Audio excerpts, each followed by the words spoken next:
Yo, and hello everybody, Mike here, baseball collector, and today I'm doing a little Diamond Kings showcase. I'm a huge fan of Diamond Kings, always have been, even as a kid. I always wanted to know who the Diamond Kings were going to be each year during my formative collecting years. And so what I'm going to show you today is 1982 to 1991. I finally have all of those complete, of all the different Hall of Famers, and some probably should be Hall of Famer guys that I'll throw in here. But yeah, it's a project I've been working on for a very long time. And I've got them kind of grouped by year. So you'll be able to see the different designs, how it changed over the years, and all this, a lot of similarities, honestly. So yeah, let's get to it. First off, 1982, the inaugural year. I'm going to show these two at a time. 82 had a lot of Hall of Famers. George Brett, Rod Carew, Gary Carter, Carlton Fisk, Phil Necro, Pete Rose, probably should be in the Hall of Fame. No probably about it. Two great pitchers of their era, Nolan Ryan and Tom Seaver. Ozzie Smith, Alan Trammell, two great shortstops. And then 82 finishes off with Dave Winfield. So that's 82. Lots of Hall of Famers. 83 has quite a few. You got Bench and Carlton, Raleigh Fingers, Ricky Henderson, Reggie Jackson, Joe Morgan with the Giants, which is interesting.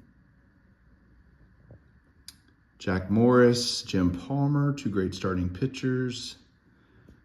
And then Willie Stargell and Carl Yastrzemski finish off 1983. You'll notice very much I'll pan back for a second, a total Frankenstein collection is my Diamond Kings collection. I've got different slabs, non-slabbed, non-authenticated, all kinds of stuff, Beckett, PSA, SGC in a little bit, you name it, I've got it. I am very just happy to have them. So I don't really get caught up in it. Although I'd like them all to look the same, but whatever. Here's 84. You start off with Boggs and Eddie Murray. Mike Schmidt, Bruce Sutter. And then Robin Yount's the last 84. That was kind of the, 82 and 83 looked very similar. In fact, the only way to tell the difference is on the back, really. 84 was, wow, new design. That was cool. Then 85 came out, kind of looked like the old ones, but with the 85 border in terms of the banner at the top. But you got Burt Blyleven, Tony Gwynn. Gwynns are tough, Puckett's are tough, because they just didn't live long lives. You got Jim Rice, Cal Ripken, and then the last two are Ryan Sandberg and Don Sutton. Sutton always signs over his face. Just cracks me up. If I looked like him, I guess I'd sign over my face too. Just kidding, Don Sutton. All right, 86. Baines, Dawson, Gossage, and Perez, and that's it. Only 4 in 1986. Move on to 87. Now it feels like he starts repeating. There's guys that have been in before that are being recognized again. I think it even says, let me look on the back of this one. Yeah, so it'll show down here, 82 and 87 for George Brett. It'll start commemorating each year that they were Diamond Kings. So you've got Brett, Clemens, who should be in the Hall of Fame, Jack Morris, Kirby Puckett, Ozzie Smith,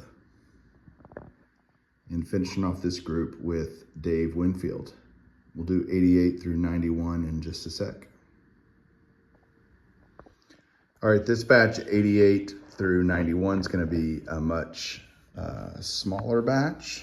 Many fewer Hall of Famers, but you've got Dawson, Molitor, Tim Raines, Cal Ripken again, Alan Alan Trammell, Carlton Fisk, starting to 89. Gwynn again, McGriff, and Robin Yount there. And the last bit is Griffey, which is a huge one for 1990. Nolan Ryan, which of course is a king of kings, for him being the strikeout king. And then John Smoltz. And then you finish off this run, 91, you've got Alomar, Biggio, Barry Larkin, Martinez, and Sandberg. So yeah, there's the 82 through 91. So you got an entire decade of all the Hall of Famers. I finally completed it and just wanted to show it to you guys. People ask, will you get all of them in the same slab someday? I don't know, maybe. But the reality is I just enjoy having them. I'm glad I got them. So that's it for now, guys. Thanks for watching. We'll talk to you soon and keep collecting.